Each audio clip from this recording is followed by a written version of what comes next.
Assalamualaikum warahmatullahi wabarakatuh. Saya Widya Fitri, Prodi PIAUD, STAI Al-Kifah Riau, akan menjelaskan permasalahan tentang najis, hadas, dan tohara yang sering terjadi pada diri kita dan di masyarakat. Nah, adapun pertanyaan dari masalah najis, yaitu apakah air liur anjing selalu dianggap najis? Atau ada kondisi tertentu yang memperbolehkan kita berinteraksi dengan anjing? Nah, jawabannya itu iya. Air liur anjing itu kan menurut sebagian besar ulama, khususnya dalam mazhab Syafi'i dan Hambali, najis dari anjing ini termasuk kategori najis mughallazah atau najis berat. Jadi, air liur anjing juga termasuk najis. Namun, jika kondisi tertentu memperbolehkan interaksi dengan anjing, ada pun diantaranya yaitu dalam kondisi darurat atau kebutuhan yang mendesak, seperti anjing penjaga atau anjing pelacak, diperbolehkan untuk berinteraksi dengan anjing.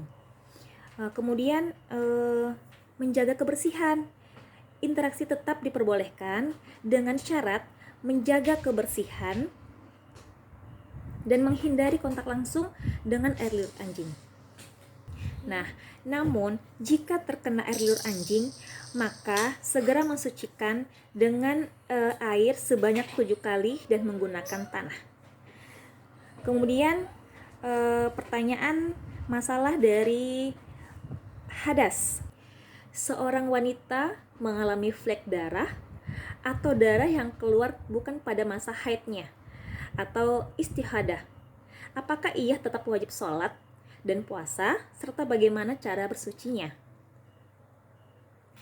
Jawabannya, jika seorang wanita mengalami istihadah atau darah penyakit yang keluar dari masa haid atau nifas, ia tetap wajib melaksanakan sholat dan puasa. Kenapa? Karena darah istihadah ini tidak dianggap sebagai hadas besar yang menghalangi ibadah seperti haid, namun ia wajib berwudu setiap kali hendak salat setelah masuk waktu salat. Membersihkan darah yang keluar dan memakai pembalut. Ia juga disunahkan untuk mandi setiap hari dan hendak salat fardu jika darahnya terus-menerus keluar dan mengalir, dan mandi setiap hari. Dan hal ini berdasarkan hadis dari Aisyah radhiyallahu anhu bahwa Fatimah binti Abi Hubeish datang pada Nabi SAW seraya berkata, "Ya Rasulullah, sesungguhnya aku adalah wanita yang mengalami istihadah, sehingga aku tidak bersuci. Apakah aku harus meninggalkan sholat?" Beliau bersabda, "Tidak, itu hanyalah darah penyakit, bukan darah haid. Maka apabila datang masa haidmu, tinggalkanlah sholat, dan setelah selesai masa haidmu, maka cucilah darah darimu dan sholatlah."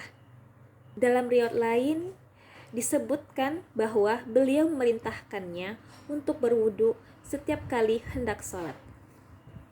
Kemudian pertanyaan dari masalah tohara, yaitu apakah boleh menggunakan tisu basah sebagai pengganti air untuk membersihkannya setelah buang air kecil atau besar?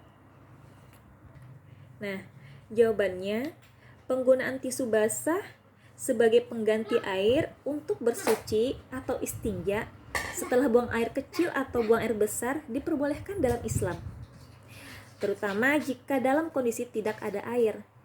Namun, membersihkan dengan air tetap dianggap lebih utama. Dalil dalam Al-Quran Surat Al-Maidah ayat 6 menjelaskan tentang bersuci dengan air. Namun, jika tidak ada air, maka diperbolehkan tayamum dengan tanah yang bersih. Juga terdapat dalam hadis, Nabi Muhammad SAW juga memberikan keringanan dalam bersuci jika tidak ada air, dengan menggunakan batu atau benda padat lainnya. Kita dapat ambil contoh, misalnya seseorang tinggal di daerah yang sulit air. Untuk menghemat penggunaan air, ia menggunakan tisu basah setelah buang air kecil dan hanya menggunakan sedikit air untuk membersihkan sisa-sisa najis. Nah, meskipun diperbolehkan menggunakan tisu basah, tetap disarankan untuk membersihkan diri dengan air jika memungkinkan, karena air lebih efektif dalam menghilangkan najis dan membersihkan, kecuali yang lebih sempurna. Sekian pertanyaan dan penjelasan dari saya.